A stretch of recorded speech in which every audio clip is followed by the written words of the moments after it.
Hello, brothers, and welcome back to another episode of KKSI TV. My name is Banco, your National Vice President for Student Affairs, and we are excited to be back with another great resource for you and your chapter. So, what's the purpose of this video?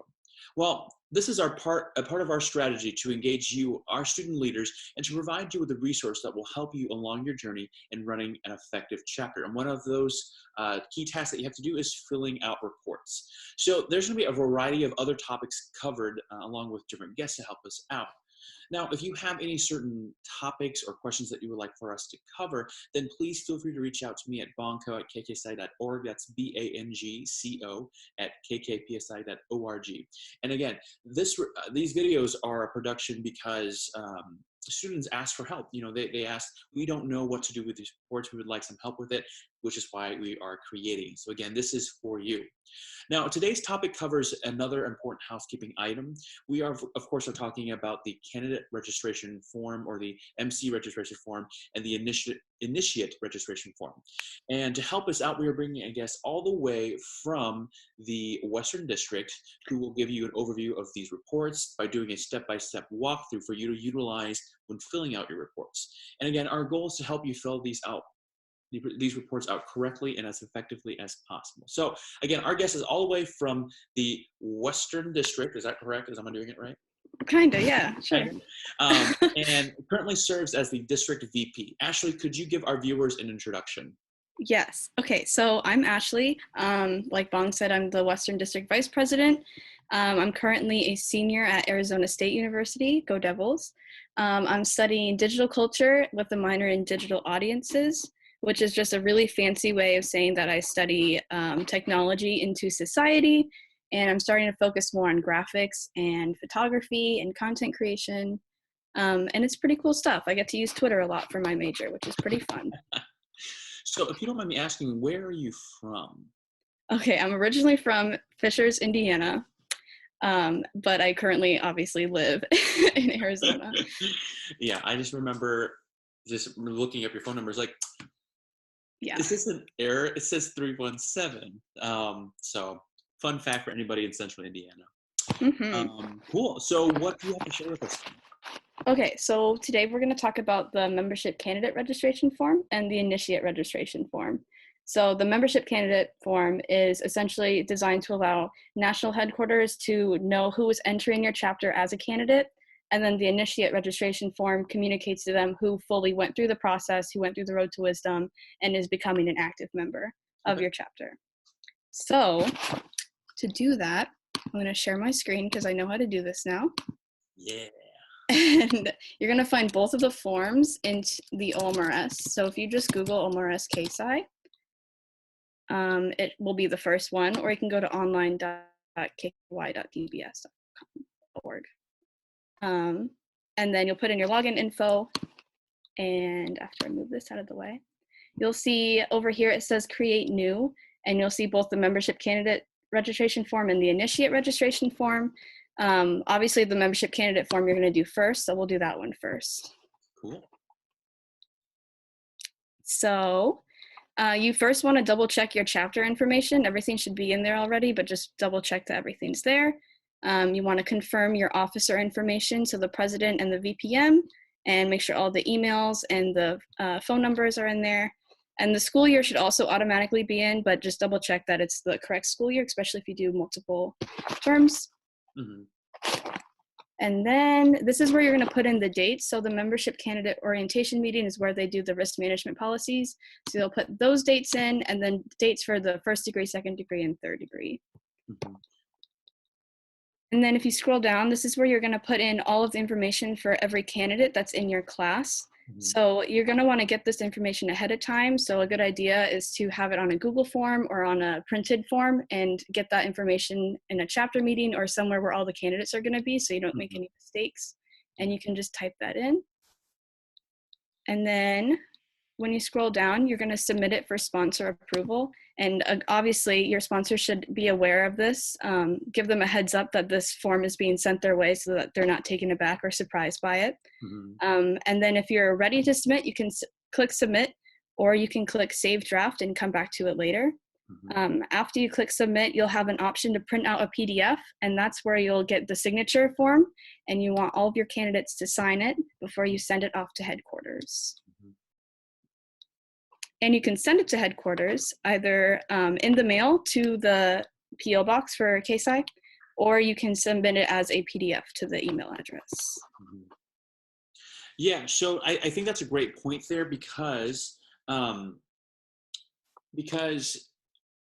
when you do the PDF and you get everyone to sign, as you're doing the physical signatures, make sure that, you're planning it ahead of time. Like, all right, so let's say the date is coming for you to fill out this report. Obviously, you want to plan for a time when you're all together before these reports are due, but also think about if you're going to mail that in, then plan for that time as well.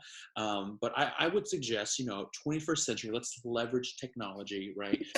Let's you get those signatures, scan it in, and you can scan it in one of those regular scanners, or there are apps on the phones now that can do that can convert images to PDFs. Save that to your Google Drive, and then share that or send a copy to headquarters.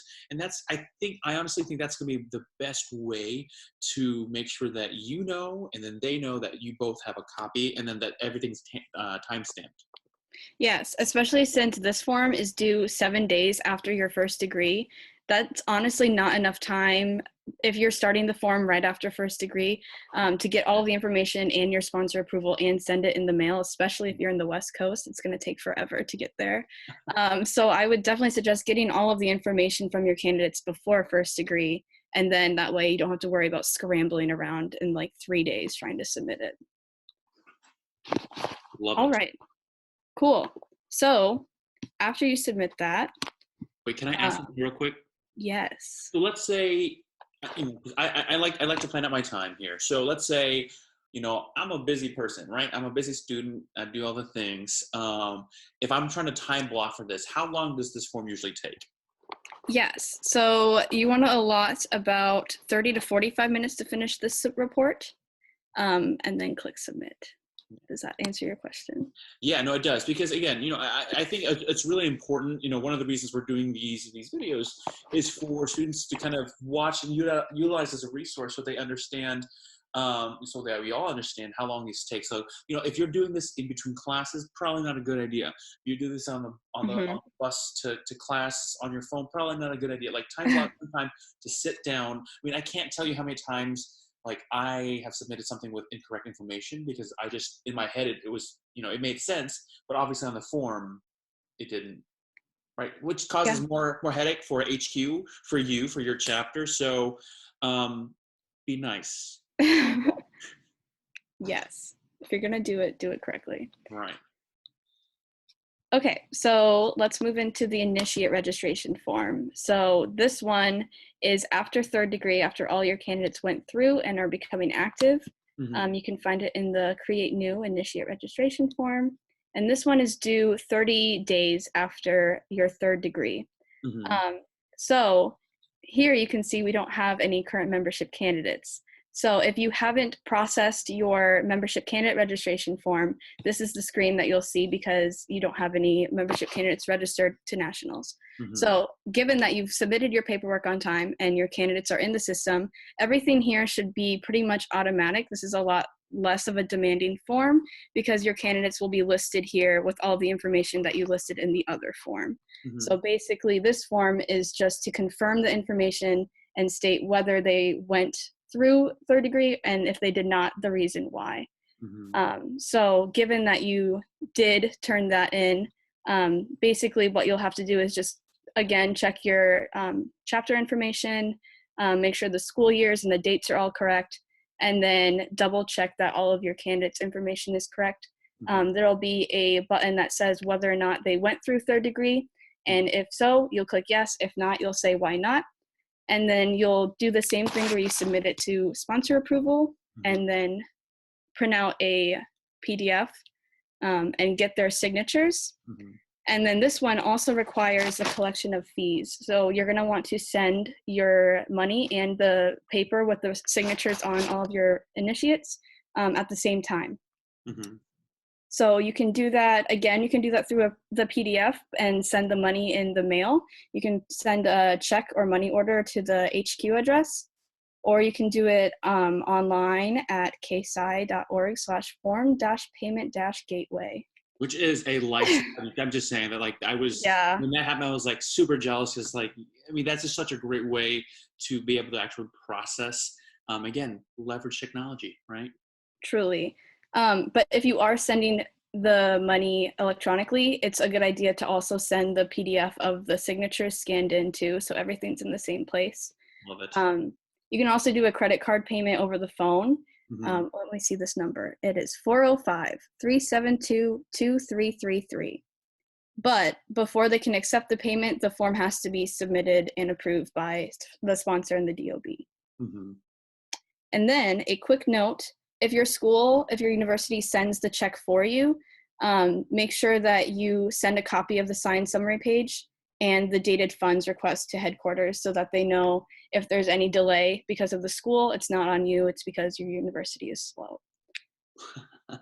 Yeah, no, and that's great because and just for those listening and watching, summary page, like Ashley mentioned earlier, is that when you click that submit, you'll get the summary page of saying, all right, here's everything that you have just created. That's when you do the print PDF and where all the signature lines are and all that. That's your summary page. So again, make sure that you plan time to do this. And if you don't mind me interjecting a little bit more here, initiate dues for this biennium are, for the 2019-2021 biennium, it is $125 per initiate. So as you're going through, I'm hoping that this cost is being stated up front to the MCs so that they can plan accordingly. And let's say if somebody is having potentially some financial issues or needs some financial help, that's something that your chapter can look into. Yes. So after you said that, you can click submit or you can save as a draft. And then also just a disclaimer, if you have candidates who are going through a makeup third, so their third degree is a different date than everyone else's third degree, just email nationals at hqacc@kkytbs.org to let them know, and then they'll have to create a second initiate registration form so that all the dates are correct and things are easy to get sent through. Yeah. Awesome. Great. Well, this has been, I think, a very helpful walkthrough. Ashley, is there anything else you wanted to add or anything else you wanted to say? Just plan ahead and start early, especially in that first collection of information, because 7 days is not a lot of time to get all of that info. But thank you so much for letting me do this, Bonk. Of course. Yeah, very, very excited to have you. Just for those who are curious, Ashley and I have been discussing doing this for quite some time, and glad to finally, to get it filmed and to get everything done here. She's very, very busy, working and doing all the things for her chapter, but also for her district. So I just wanted to say, Ashley, thank you so much for your time and for your expertise in this. And if you have questions, always feel free to reach out to myself or Ashley. My email is bonko@kksci.org. Ashley, your email is? wdvp@kksci.org. Yeah, and how much longer are you VP? I think it's only like 2 weeks now. Western District Convention is March 27th, so we're getting close. Yeah. But I'm sure, as she's, transitioning out of her role, she would be still more than happy to guide you to the right person. Absolutely. And, this resource is going to hopefully last for a long time until the Omaris dies. Oh my God. So anyways, Ashley, again, thank you so much. Really appreciate your time and help tonight. And for brothers who are watching, if you have questions, please reach out. We are here to help you. We do not want you to struggle through these reports on your own. We've all done it, and we should have asked for help. But anyways, thanks for tuning in, and please go submit your reports on time. Yes.